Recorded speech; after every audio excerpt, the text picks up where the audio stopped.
Hello. Got to get the hat straightened out. Here we go.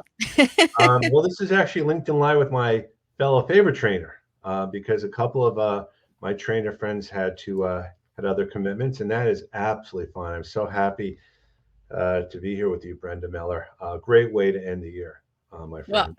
it's a delight to be here with you too. And I call you Kenneth, and I know everybody else calls you Ken, but I think when we first started messaging each other or talking, I said I was calling you Kenneth, and I said, "Do you have a preference?" And you're like, "No, not really." So in my head, you're Kenneth now. So sorry, you're going to be forever Kenneth with me. That's okay. I always say, as long as you don't call me Kenny, because that was what I used to get in trouble with all the time. Kenny, Kenny, Kenny, and I think it started when I was in elementary school. They used to call me Kenny Lane because the Beatles were on and was a Penny Lane. So it was Oh Kenny yeah, Lang is in my field. No, that's the closest to karaoke I'm going to get today. fair Um, enough. Fair enough. but you've had a great run this year too with all the different. Brenda does events on Fridays and I do them on Tuesdays. And both of us, I think, are winding down a little bit now as we get into the holidays. Now, I have to ask you, our presents are just about taken care of and the like. Do you do a lot of last minute shopping and things, or are you just a planner that you have things pretty much done? I'm a procrastinator. I'm always like shopping the week before Christmas for me, what we celebrate. But this year it's a little bit different. Where the family is just it's a bit different this year in terms of where everybody's at, and I'm really procrastinating a lot this year, and the kids are getting older too, so that's probably contributing. But it all works out come end of the day. We have something in common today too. Remember last time you had to make an exit to check on stuff going on in the house? Yes. Well, I have downstairs right now, I have someone who's actually putting in a door, a Oh, slider in the fun. back, and he keeps texting me, I'm ready for you to help out move the door in. Okay. So I'm like, I Hey, can't do this. you know what? We're here for each other. Yeah, yeah, It was absolutely. the refrigerator repair guy, and he was supposed to come at like 2 o'clock in the afternoon. He ended up coming at 10 in the morning Well, that this you're was referring supposed to to. be yesterday and he didn't have all the tools. Oh, So he had to come no. back today. And, it is what it is. Yeah. Yeah. So I have to, I mean, what have you been doing most recently with LinkedIn with training? I mean, is there any challenges? Because one of the people that just posted today wondered what the best way would be to use LinkedIn in the coming days and weeks. Yeah. So, I guess to answer your first question, what am I working on right now in LinkedIn? It's kind of interesting because when you work for yourself, you have the power to control like what you do for your business, Mhm. and you can grow and evolve and get more focused and get broader. It's always like you're trying to figure out what services to provide that are in need by people and they're willing to pay for because you want to have the paycheck coming in. But then also, you can get, I don't want to say like bored, but in the beginning I was doing like social media management, marketing strategy, and LinkedIn was like one of the offerings. And then back in 2020, pre-pandemic, I was like, this is the year for LinkedIn for me. I'm just doing LinkedIn only. And I've been doing individual coaching, profile rewrites, team training, company page management, and then I started to get into digital course development, and I'm loving that part because it takes the blend of the Friday live Zoom calls or your Tuesday, even like these live. Right. And it also allows me to kind of package it up, polish it up, and then deliver it to more people without having that additional effort of presenting all the time. So right now I'm shifting more into digital courses. And that was the first question. And then the second question is like, what do I recommend people do for the last couple of weeks of the year? Is Yeah. that right? Yeah. Yes. So last couple weeks of the year, I mean, we're into this holiday fog. We used to call it the holiday crunch, when I Hmm. worked back in corporate, which is it feels like everything all starts to pile in at once. Decorations, you got to get the cards out, you got to do the shopping, you got to do cooking. By the way, you got end of year things to finish Hmm. off at work before you finish.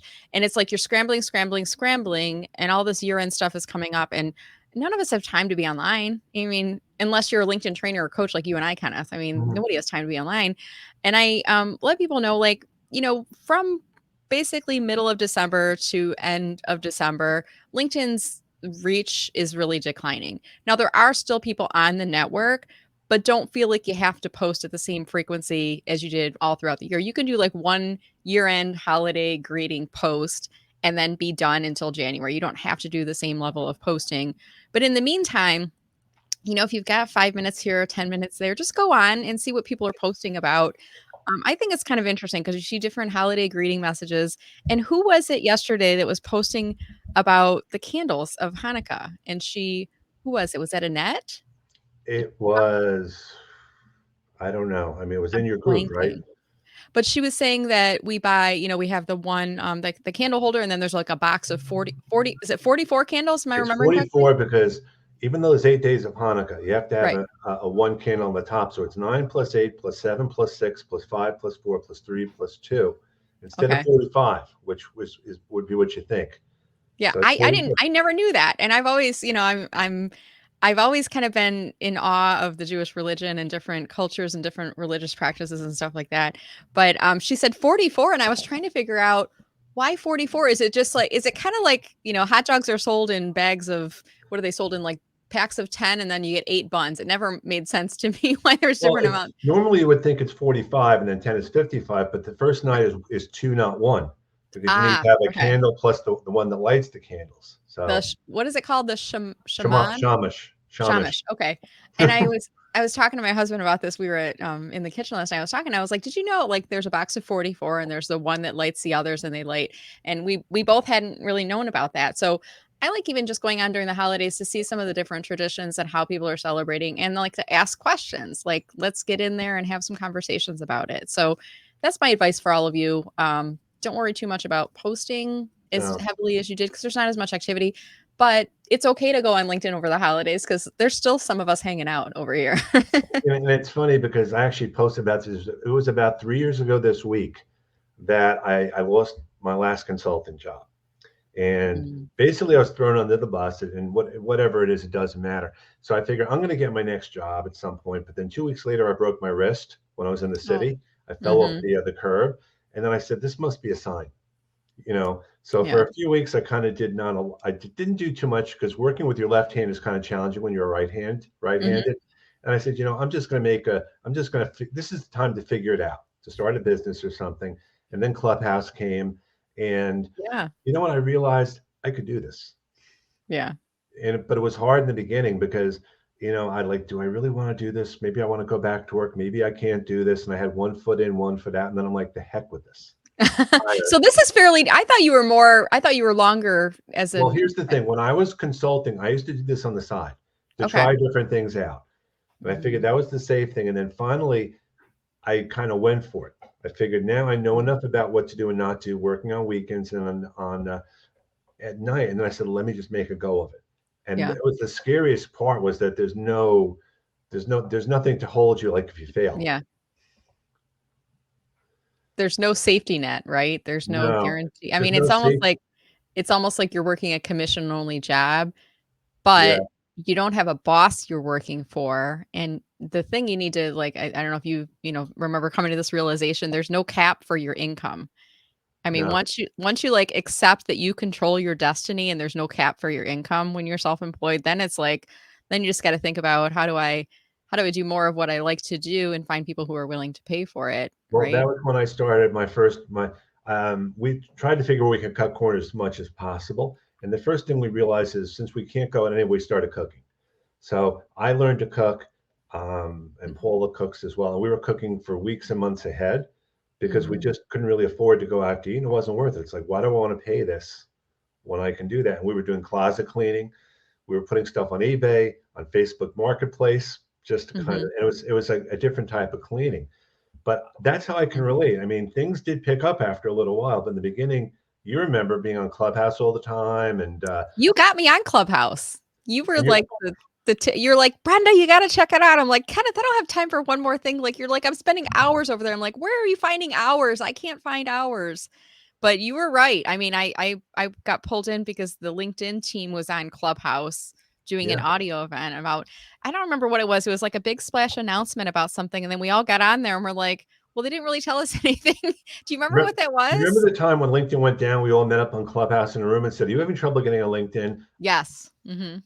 Mhm. And now, now it's weird because your friend asked a question also about doing a podcast, Mhm. and I'm wondering if your friend got some good advice or Oh, my friend, yes. I was your like friend. I was looking in chat going, "Did somebody" by the way, if you're watching, you gotta add a comment and tell us you're watching so we know who's watching this right now. Yeah, I mean, But yeah, I my friend the other day asked me, she's looking at relaunching or launching her very first podcast finally, and she's been talking about it for the last couple of years, and she's like, okay, she's gonna do it. And it was really interesting how many pieces of advice and feedback she got on that post that I did on her behalf.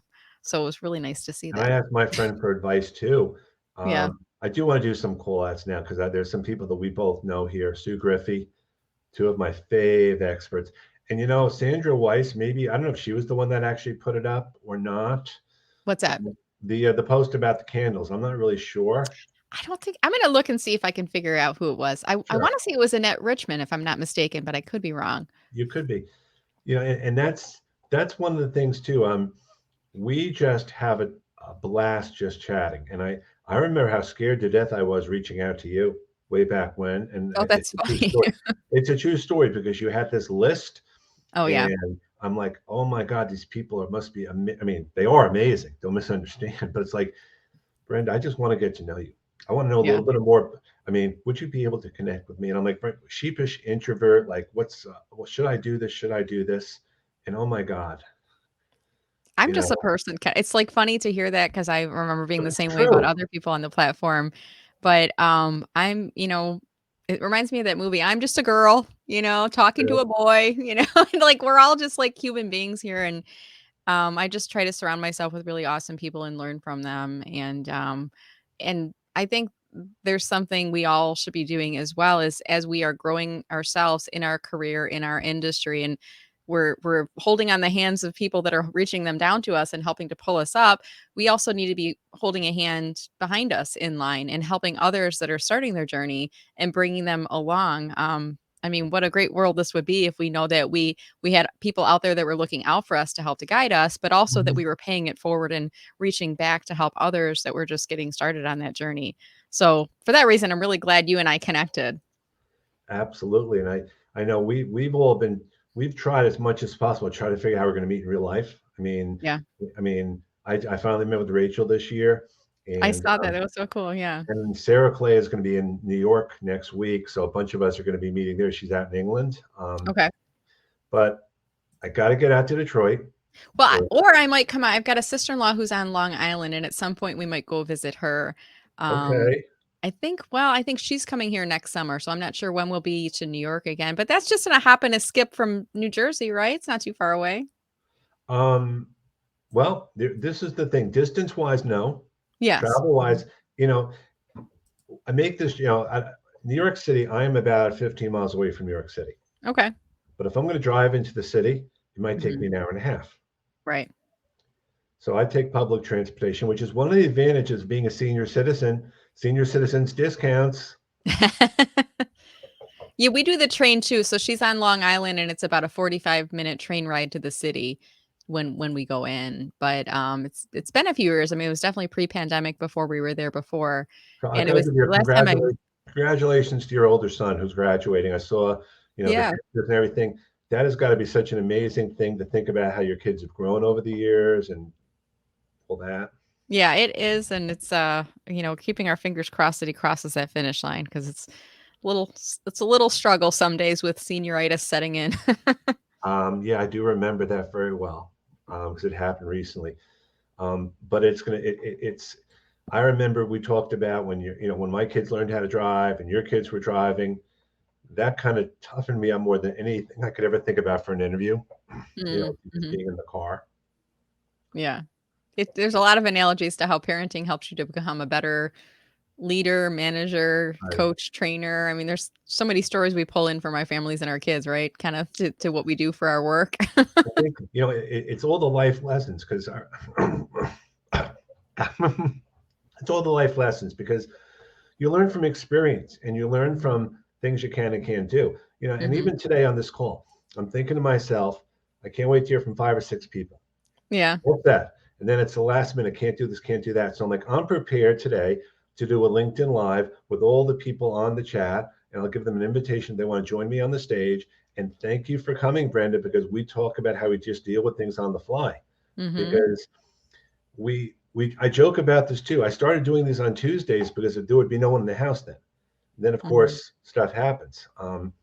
But how do you celebrate? And I'm not trying to, I mean, I know what Christmas is all about Yeah. but do you do Christmas Eve, Christmas dinner sort of thing, or do you go to Yeah, church? so Or, traditionally, I'll say, and this is more like pre-pandemic, and also we've had some changes in our family over the past few years. My husband's mom passed away last year before the Mm, holidays, so we would normally our house was the party house and her house was the party house. So we would rotate who was hosting Christmas Eve, and we would get together as a family with everybody on Christmas Eve, and then Christmas Day we would do our own household. So it's a little bit different. But hey, Kevin D. I Turner's in the definitely- house. Look at that. yes, I asked at the last minute if you wanted to join us for sure. Can you hear us? Can Does you he know hear us? he's like on? Unmute, unmute, unmute. He doesn't look like he can hear us right now. Should we talk No, about him until he can yeah. hear us?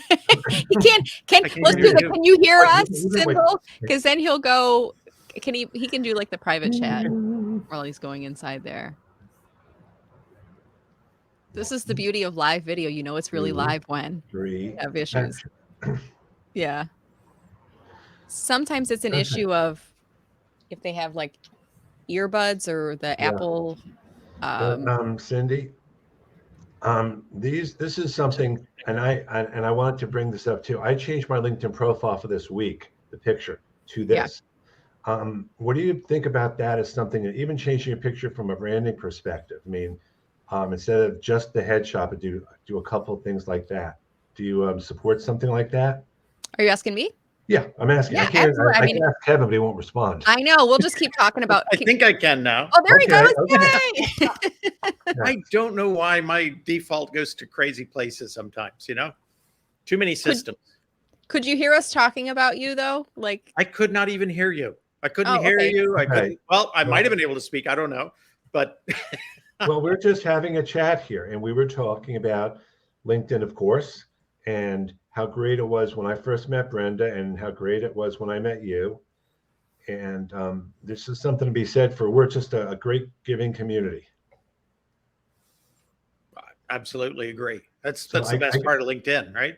I got to tell you, Kevin, you've been keeping up with all the changes and things. Any chance of some of these changes that are gone coming back, like the pin post or something? pinned comments. There's Pinned always a comments, chance. I don't understand. I don't understand their logic. To say that- I'm getting a feeling that they thought that everybody would use it in a very altruistic way, right? Only pinning comments of lovely people at the top and never pinning comments of saying, hey, if you'd like to get my resources, come here, which they found out the majority of the people highly used it for that. But what's the issue with that? I mean, Yeah, we're all There shouldn't be an issue. There it's a really business shouldn't be an networking issue. site, right? But somebody took issue, probably because they sold it in is, oh, this is going to help them highlight other people on LinkedIn and bring up the engagement for other people. Well, I'm a creator. I also have to pay bills. right. Is this I like to drive people somewhere. Is this what you're guessing, Kevin, or have you heard this? Have you heard any rumblings? I've heard it internally. Okay. That was but why? I mean, the fact is that like a lot of us are talking about, and it is still a newer feature. There's a lot of people that didn't even get access to pinned comments yet. So yeah, I mean, there's a lot of us that are heavy users of LinkedIn and they do have a business to support. Why penalize us for putting that in the comment section? And what about all the other people that are using it that aren't selling their business and they didn't get access to the feature? So we don't know what they would have put in the pinned comments. They may have done what LinkedIn wanted to do all along, right? Well, and the whole thing is, if you mean it to only go one place or only be used one way, you either provide guidance, like, hey, don't pin your own stuff up here or we're going to take it away from you. Or don't give us that ability to pin our own comments. That's the thing. They could have built that into the code, or they could have at least put a warning. If you use this for, your own benefit, then it's going to go away. That's what they meant by low usage. When all these comments came back to people, low usage. I used my 99.9% of the time. If I forgot, I went back and put it on things before I had it. It was never low usage on my part. It was low usage in the fact that I never really highlighted somebody's comment outside of my own. And maybe that was me being bad. Is they they say that. I mean, and I get, and like LinkedIn's a business and I love LinkedIn. So if anybody Right. from LinkedIn is watching this, we're not like here to criticize. We're here. I mean, all of us are here to help support people using LinkedIn more fully, more successfully, to spend more time on the platform. And there's no playbook. So we're not trying to break the rules. We're trying to help people understand the rules and play by the rules. Yep. And things like pinned comments, which exist in other platforms and in other networks, allow us to do our job of our business. And Absolutely. sometimes we pin other people's comments and sometimes we pin our comments. I mean, it's really crazy how, and they're playing this, oh, low usage. And we're like, all of us are like, look, Yeah. I was using it. Were you using it? Yeah, I was, and I didn't have it yet, but low I would have used usage it. in the So way they wanted it to be used, Which, yeah. right. which So they let never me- communicated. So let me ask you a question. Irina is posting all the stuff about the searching being not it being sped up versus done by keywords and things, and there may or may not be something to that, because the search results that I get, and I'm sure that Brenda gets, that everyone gets, just don't seem to match what we would expect a search to be. Do they not want to fix it? Do they want to charge for people to have to pay to get it? Because my gut feeling is that they're going to make it paid, but what's the point It of already doing is. It already is. LinkedIn is a database of Right. profiles, which are basically resumes for the most part. Right. They even call them resumes internally. That's what it is. They own that database. They've got to make income, right? 65% of LinkedIn's revenue every year comes from selling members to other members. So if you give it away for free, who's going to pay for it? But if the search results aren't relevant anyway, it doesn't seem to help. I mean, I have a premium account. One of the things that they did many years ago, and this was interesting, they created an equation called relevancy. Mm-hmm. What relevancy was really to do was to obfuscate searches so that you couldn't make an adjustment on your profile and they'd go search and see how much better you were doing in SEO within LinkedIn. Because then you could game the system, right? We could all figure it out.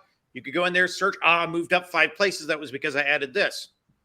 So they put in what was called relevancy. So if I do a search for myself and I see myself the first time in the first box, right? If I do another search, same search, I might find myself 10th. If I do another search, I might find myself 15th. What LinkedIn says, relevancy, you've already seen yourself first. You don't need to see that again. You've already seen yourself 15th. You don't need to see that again. So they're saying that's less relevant. We're going to move it down the list. And so if you're searching a lot, especially for the same terms, they've already looking at it going, we already served that to you, Kenneth. So you don't want that. You want something new because you keep searching for that term. Does that make sense? And so they're trying to give you relevant things.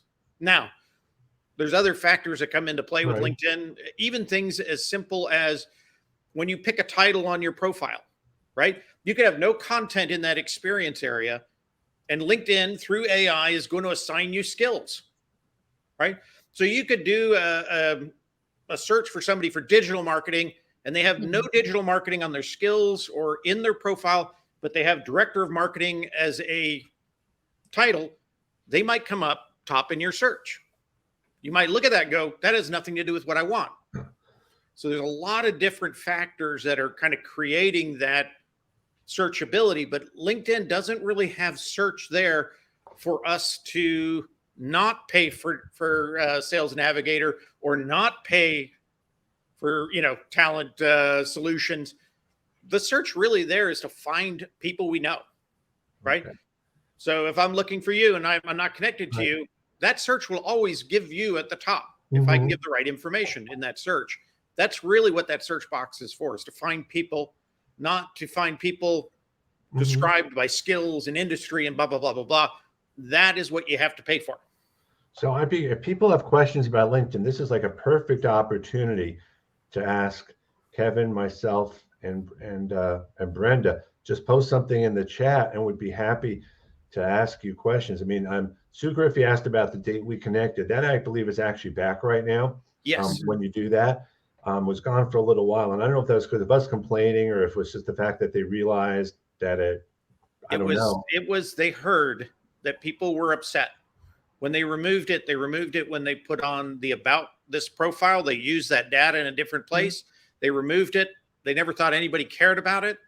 And then they heard the uproar. I knew So I what got. about pinned comments? How much do we have Right. how much more vocal do we have to be about pinned comments We've before got they to be take very that? vocal, and that's why I You put know? out that there's 2 really good forms that you can fill out. One is direct to Microsoft Yeah. to help them Okay. tell what the product team should be doing at LinkedIn. It's kind of like telling mom about your bad sister, right? And then the other one is directly to LinkedIn. So, I promote anytime you have an issue, you fill out both those forms, and the How do more we of get those those, you can Kevin? get. Where do you have those listed on your profile or on your website where we could I direct think I you did a they're post about it, but I listed think on my second to last post that I did. And it was the post about losing pinned comments.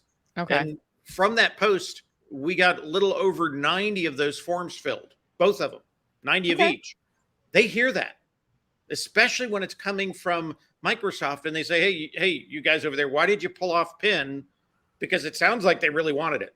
so. So why wouldn't LinkedIn help have a better way for us to connect with them on LinkedIn instead of having to figure out that there's a form? I know the answer maybe they don't want us to reach out to them, but you would think have a question or something. We all kind of half know where to find it, but That's always the way LinkedIn's been. And I think part of it is they're understaffed in help and they're underqualified in help. They Well, don't I know think how I much think they're follow reaching the out. money is a better way of yeah, looking at it, because where do Yeah. they make money? And LinkedIn is a business. I'm a business. Mhm. Kenneth, you're a business. Kevin, we all absolutely. are a business. Yeah. LinkedIn makes money, and as they need to stay in business, so I support them in making money by selling memberships, Premium and Mhm. Sales Navigator. They sell Recruiter, so they sell the ability to post jobs, and they sell advertising through marketing solutions. So their income is generated by those services. How much of that are they allocating to free members who aren't paying for anything? I Yeah. mean, not a lot. They have a lot of self-serve options. By the way, help.linkedin.com, that's where I go first. Mhm. If Mhm. I can't find an answer there, I don't even go through the help form on LinkedIn, Kevin. I go to Twitter because I Yep. get a Yeah. faster It's always a good answer. place. And it's usually, I feel like it's a higher level person answering the questions on Twitter than I get through LinkedIn. But I mean, I say follow the money. That's why. Mhm. And I mean, what's even more important is like look for this community of these wonderful LinkedIn trainers and coaches, 3 of which are on the call right now. Connect with us, reach out and ask us questions. We will either know the answer or we'll know where to go to find the answer for you. And if there's not an answer, we'll tell you there's not a current. I mean, like, why can't I come to the top of my search results? Like, we'll tell you, like, it's a little bit of an algorithm. Right.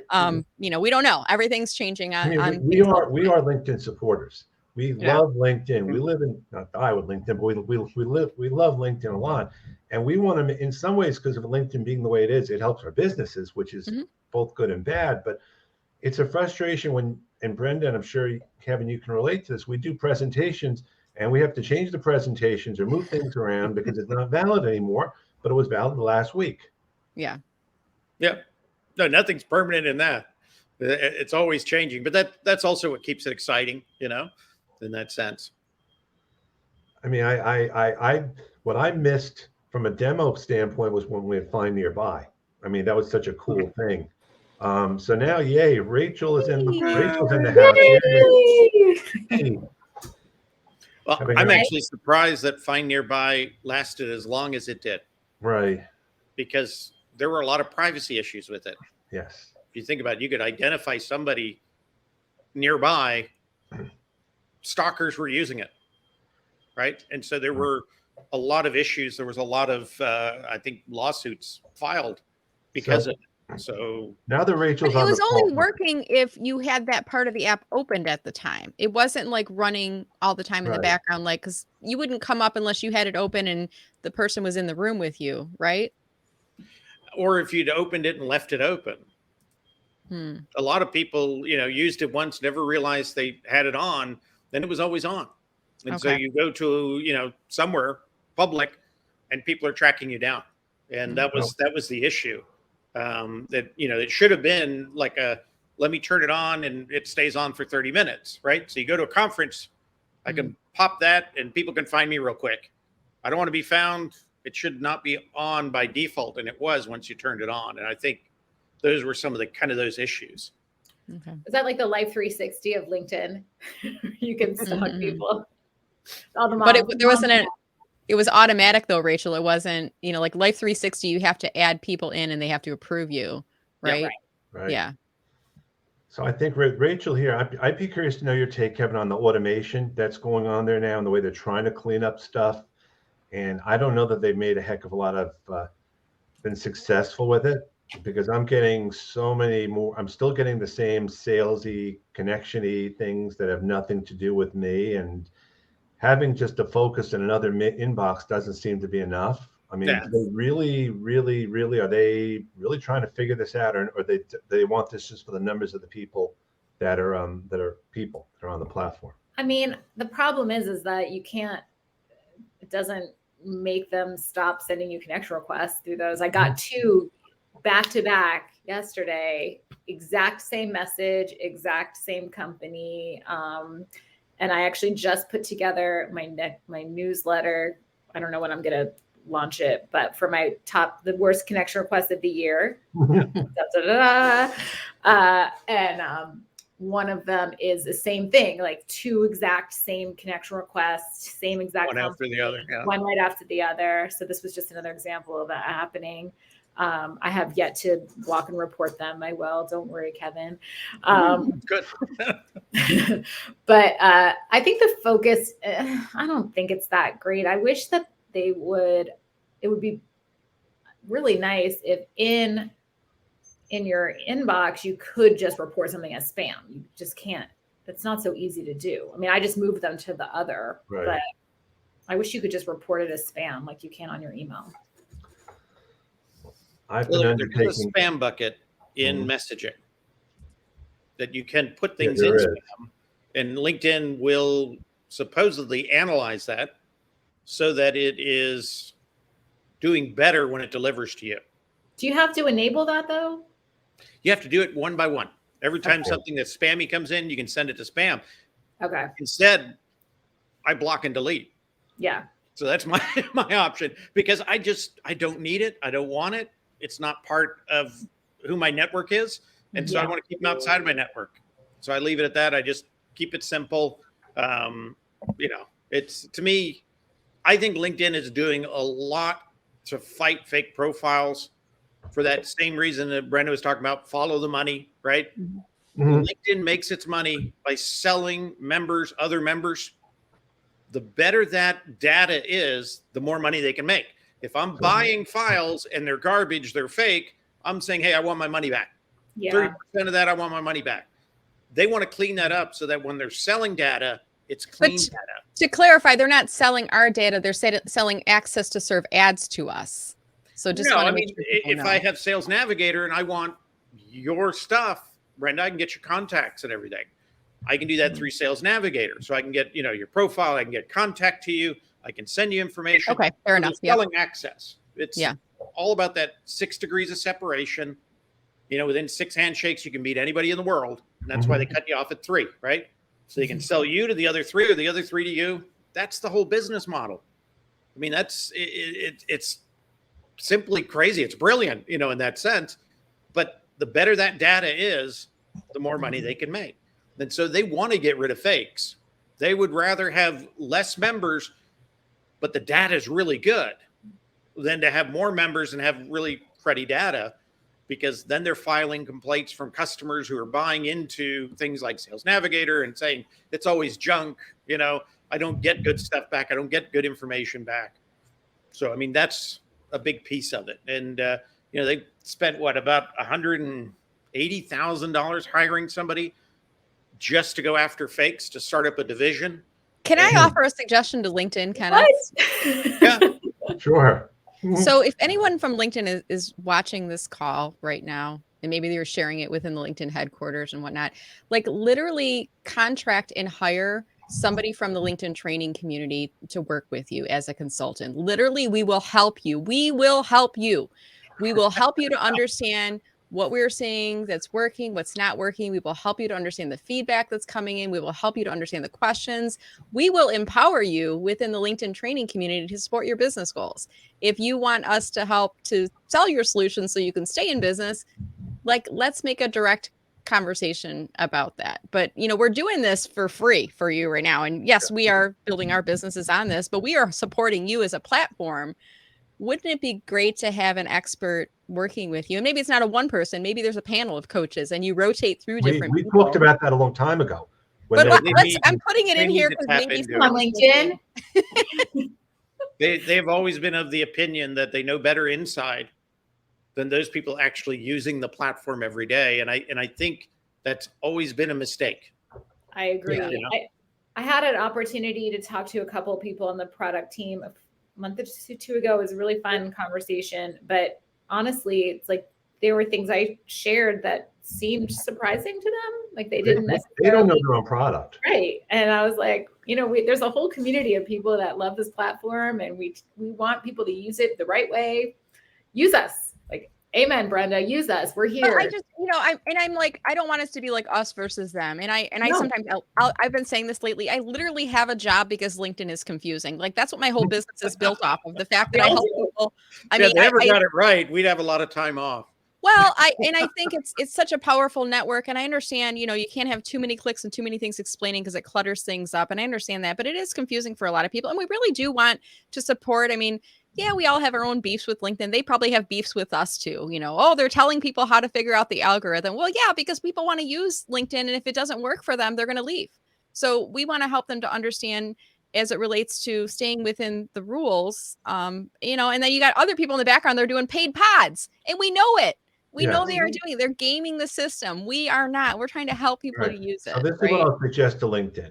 All of us would be more than happy for a certain rate to do some training videos to show you what to do and not to, so you can put them up there and as a course or something. Pay us to do them because we know your product really well. We love your product. We love you. And we're looking at the greater good for this. We're happy to do it. It's our gift to you for the holidays. Merry Christmas. Happy Hanukkah. Kwanzaa. And we're done. I just got off a call with somebody to talk about doing some training for their company. And I was like, there were almost 100. It might be 100 by the time we hit December 31st, based on Kevin's list, new features in 1 year. Like what normal person can keep up with that? Nobody. I would not want to be a newbie to LinkedIn. Jumping into LinkedIn right now would be like, it would be weird. And I think that's a problem they have. It's very complicated. It's not plug and play. There are other platforms that are more, you can put your Instagram profile up pretty quickly and get content out there. But LinkedIn, it's so complicated. Like we're here to help. Oh, there's John. Yeah, John was going to watch this later on for sure. Yeah. Just Rachel, so you know, Rachel, if you haven't connected back with those product people, connect back to them. Yes. Like just give them an update, what you saw, what you've been seeing. Okay. Because they're really good people. And the more you do that, the more likely they are to get you in on more stuff. And so I always put a tickler on those people to, check in on them every couple of months and say, hey, I checked this out, or I like this, or I don't like that, or, you want to talk again, let me know. And they'll usually tell them I'm sad to see that pinned comments went bye-bye. I've already done that myself. It's like, they're like, it's not my group. And I said, yeah, but you know who it is. You want to tell me who it is? They operate in silos, first of all. I know. One group doesn't know what another group is doing. And I found that out through the group's launch. I found that out through the event's launch. They just, and most of them they're like, well, doesn't this look nice? Doesn't this look pretty? It doesn't work though. I mean, there is not an internal document or library of LinkedIn features that says this started the rollout here and this. There's not one that exists. I know. It's a really that blows me away. I have my website on Kajabi, and Kajabi has an ideas page where they say, here are all of the new features that have been rolled out. Here are the ones that are in development that have been submitted by our members. And here are the ones that are in consideration right now. And then, by the way, here's a button to submit additional. I mean, like, this is brilliant. They like pull back the entire curtain and they're like, here's all the stuff. I mean, Kevin, I guess your list wouldn't exist of all the new features if they had that, because you just point people to the page, right? I don't know. I have plenty of other stuff to do. Well, John Experian has a page. John Experian has his wish list, which we've all added to too, and it probably is in the hundreds now. And some of it is like no-brainer stuff, really. Well, one of the things I when shared. they see it, they're like, "Oh, that's great." Yeah. One of the things I Is that it? shared in that conversation was I was like, I know it's a small thing, but can you please, and when you in the connections download, include location as one of the things you get? Like, wouldn't that be so nice if you could download your connections, first name, last name, company, position, and their location? So many people prospect by location, or they just like, I want to see who I'm connected to and be able to sort by Atlanta so I can feel like make it easier of who I need to reconnect with, but you can't do that. Yeah. But then they wouldn't be able to sell Sales Navigator, Rachel. I mean, that's, part of the reason they That's can't. where it comes in. Can you download? I don't use Sales Navigator, so can you download that? No, but you can filter people within Sales Navigator by location. So, Well, if I was running LinkedIn, you could download your. If I was king of the forest, if I was running LinkedIn. I make that promise. That's what they need. LinkedIn, king and queen of the day. Right? You'd be like principal of LinkedIn, bequeath everything that's going to change. But it's true. Like the Wizard of LinkedIn is behind this curtain, and we have no idea who that wizard or wizards are.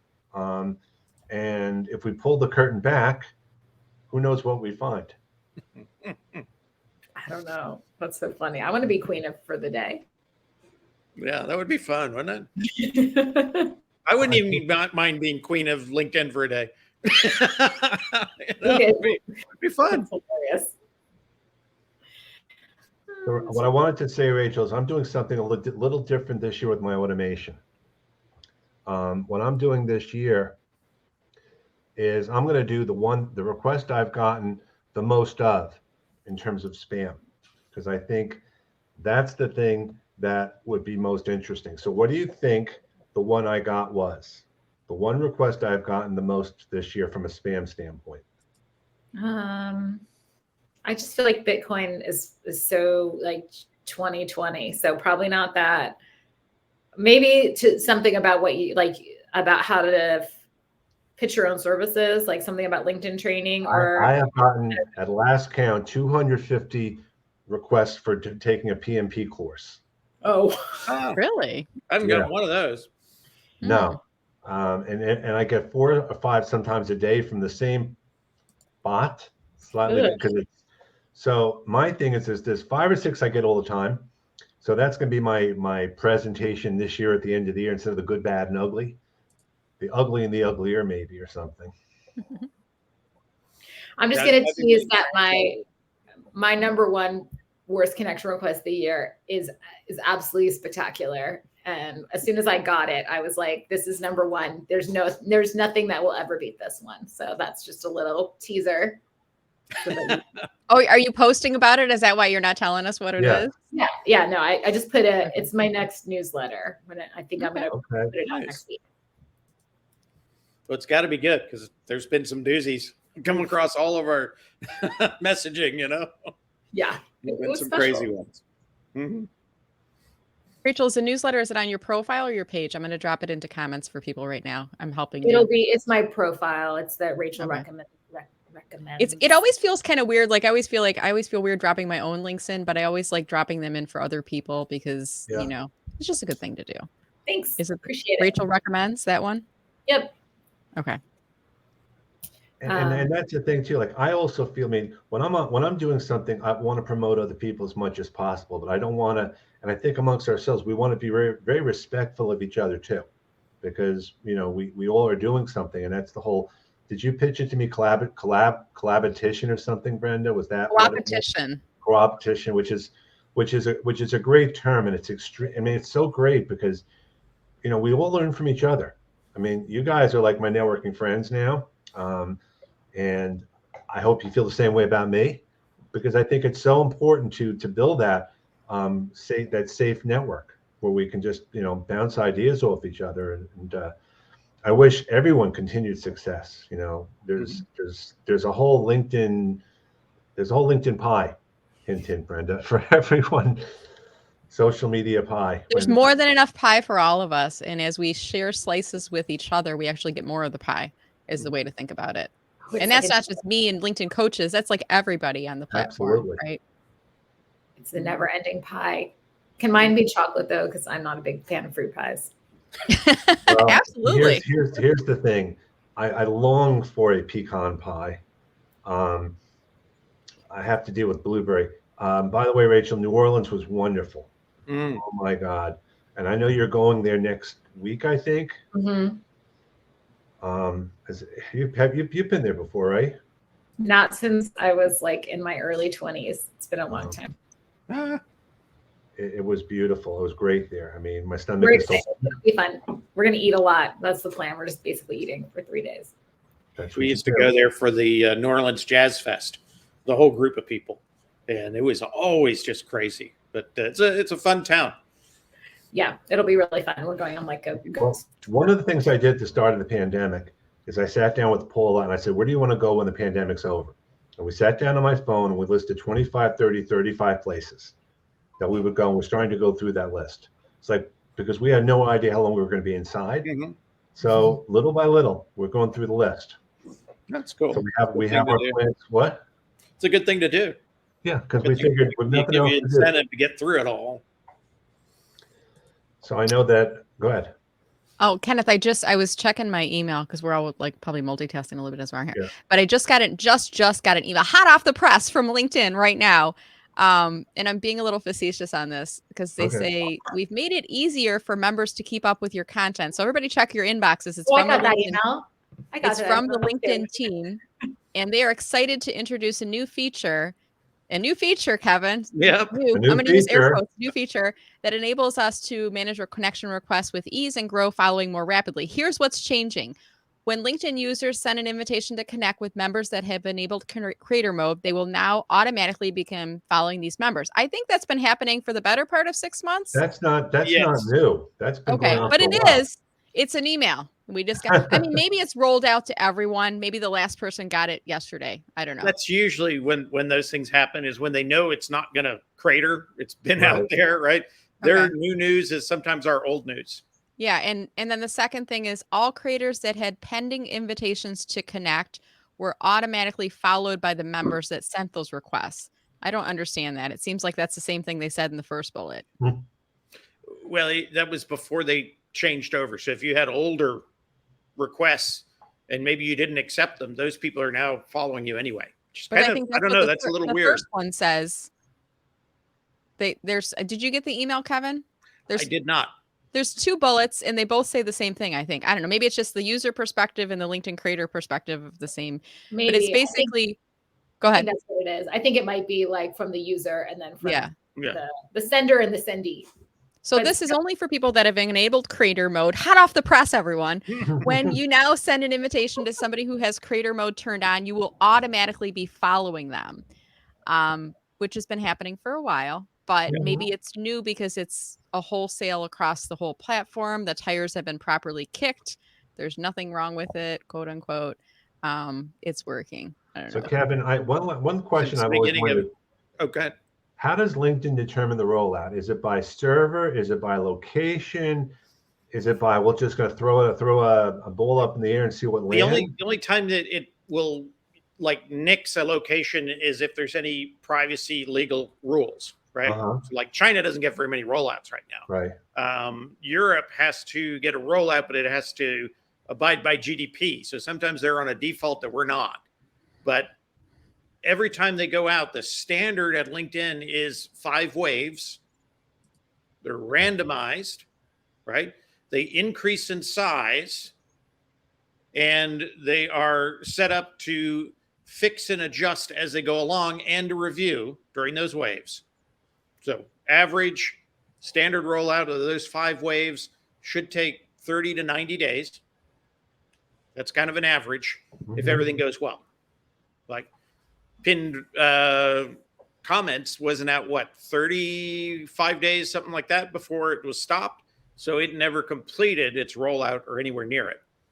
But yeah, it's always randomized. What's interesting is because they don't tell you, and if you don't know there's a new feature, you could have had it for 3 weeks, 4 weeks, 4 months. You might not even know it. And then when somebody tells you about it, then you're like, oh, I just got it. And you feel like, I didn't get the first wave, but a lot of times you might have the first wave. You just don't even know the feature's sitting there. That's why you need to follow Kevin, since he always posts whatever the brand new thing is. We try, Brenda, question for you, Brenda. What has been your experience with LinkedIn Audio for company pages, LinkedIn Audio? Because you've been doing a lot of LinkedIn Audio, probably more than a lot of people. Do you find it good, bad, Yeah, so I mean, it kind of reminds me very much of Clubhouse, in terms of the feature itself. I was one of the people that when LinkedIn reached out and they said, "Hey, we're looking for people to beta test LinkedIn Audio on company pages. Who wants in?" And I raised my hand, and then I got the initial ask, which was you have to do at least one audio event.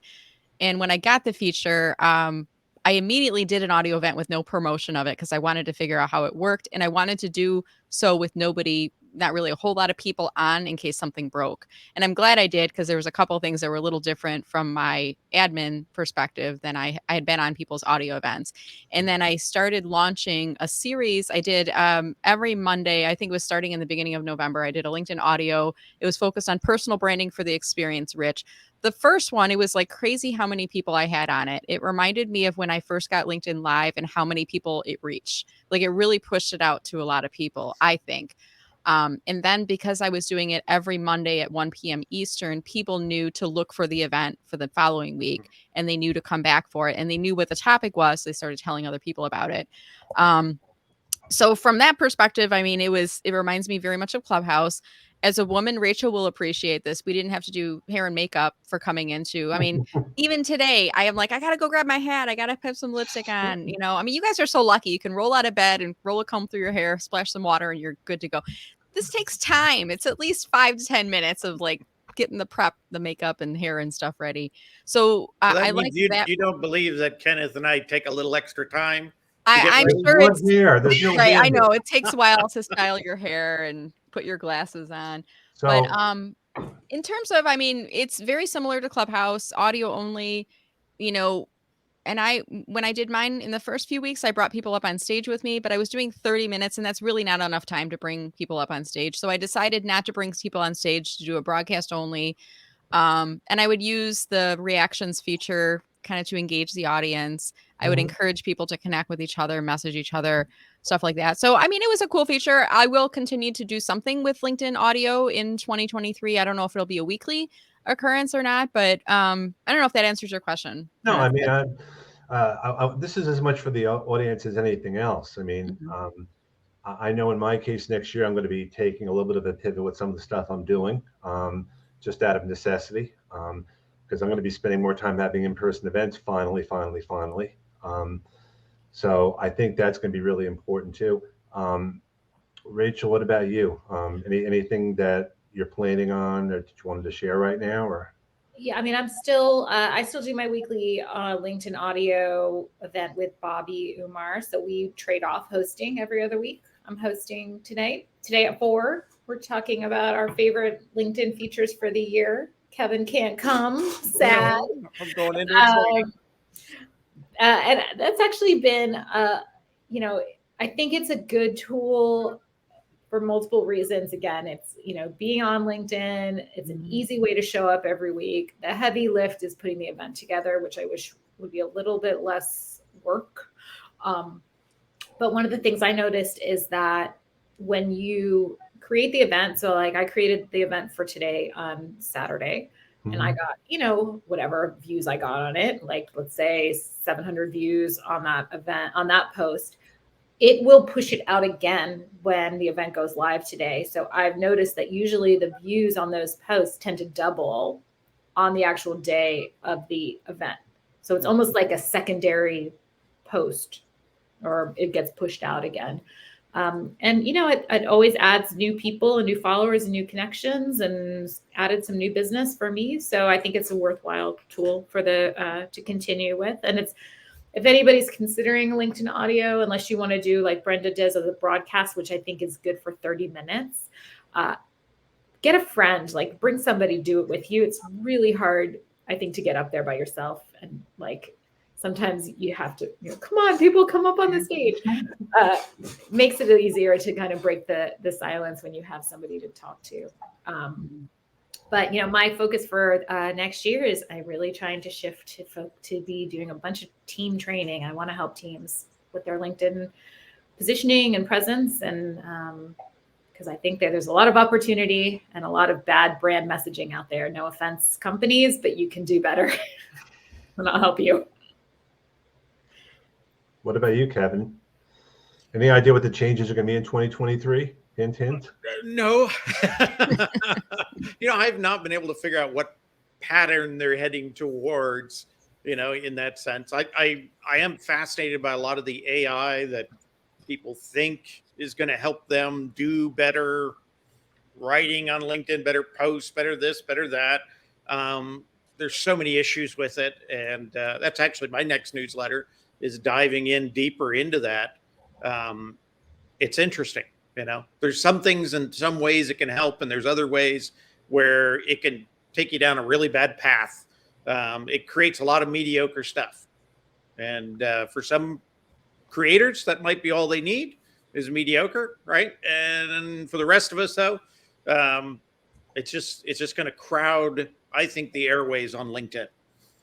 So I think that's going to be interesting, when people really start getting after it and going, well, I can post that much, I can do one a day because I'm going to have AI create it for me. And it's going to lead into so many different areas, and especially AI's got so many biases. Mm-hmm. They're really easy to figure out. I had one that was funny the other day. I put in DALL-E 2, which is an art creation AI from OpenAI. Right. I put in there alien business meeting to see what they came up with, right? Mm-hmm. And so they come up with this group of aliens all in business suits, right? Shaking hands, and one or two have a briefcase. They're all male. So only males do business. That's an AI biased, right? So I said, diverse group of aliens at a networking meeting, and it came back and it had white aliens, black aliens, and green aliens. But no women? No women, right? So you can see that there's definitely bias. If art is bias, then it's also doing bias in writing.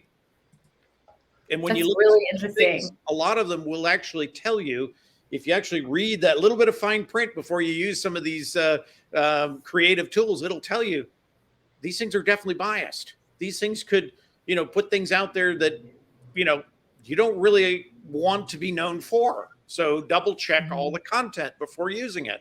And so they're already warning people that people aren't getting it. And to me, it's going to set up some very lazy creators, for some issues. But I just find that fascinating when you start to look into the details like that, and what that means in the overall scope of your brand. If you're going to let AI create your brand for you. Kevin, you just reminded me of, and I found the link in the background, but there's this site, this viral post generator online. Oh yeah. Where I'm going to put it into comments right now, because I was just testing it out, and you can put in there what did you do, start a new job or something, and then your inspirational advice for other people, and then there's a cringe level from low to high, and you can set that. And I put in launched a webinar as what did I do today. I put in be a lifelong learner for, my advice. And then it created a post that looks like it has 300,000 likes and 10,000 comments. And it creates it for you, on here. And it's laughable. And it looks like 10 million views of the post in the feed. It's pretty funny. But people respond to it. That's what's really crazy. Well, you would look at this and go, "Oh my gosh, her post got 10 million views." And we as human beings, we're driven by psychology. It's I like to call it the trade show effect. When you walk to a trade show table and everybody's standing around, you're like, "What are they all talking about?" And it causes you to go over and walk and see what's going on, and it causes more people to come. What are they looking at? What are they looking at? It's like the crowd effect. But yeah, pay people to do that, right? Crowd around your booth. At Sony, we did that. We'd pay people to crowd around our booth. Yeah. Cool looking people, right? And they would. Yeah. They come in waves and they crowd around the booth, and everybody would be like, what are they looking at? What are they looking at? Yeah, that's crazy. Yeah. That viral post generator, I had actually seen it on Twitter, and I posted about it whenever it came out. And I had people in my post, my call to action was, put yours in the chat. And they were it was the funniest thread of ridiculous, cringy posts of all time. It was amazing. But I will say one of the things I hope we see less of in 2023 is creators telling you how to go viral on LinkedIn. Just stop. Please stop. Yeah. Can you stop? just put good content out there that is going to be valuable and it's going to serve your audience, and stop just trying But to if go you got the viral. right pod, you can really make that I know. take off. It just annoys me, and I see so much of it, and I don't know. I guess it's really goes back to like, what's your goal? I mean, I guess if your goal is to go viral on LinkedIn, then maybe that's the kind of content you should be posting. But if your goal is to build relationships with great people, like these people here that I have the pleasure of being with this afternoon, and also to, build your business, just be yourself. I mean, that's all that really matters. So I want to wish everyone a Merry Christmas, Happy New Year, Chag Sameach, good Kwanzaa. And if anyone wants latkes, we have plenty of latkes here. I don't know how well they'll ship, but we're willing to give it a shot. We made way too many, and I can't eat them all myself. So if anyone has and the same goes for anyone in the chat. We don't play favorites here. Have a great day, everyone. Rachel, I'll try to take in your call at 4:00 today. Brenda, thank you as always for being here. And Kevin, the same thing. Appreciate you guys so much. Yeah. Pleasure seeing you all. Take care. Happy holidays, everyone. Congrats. Have fun. Happy holidays.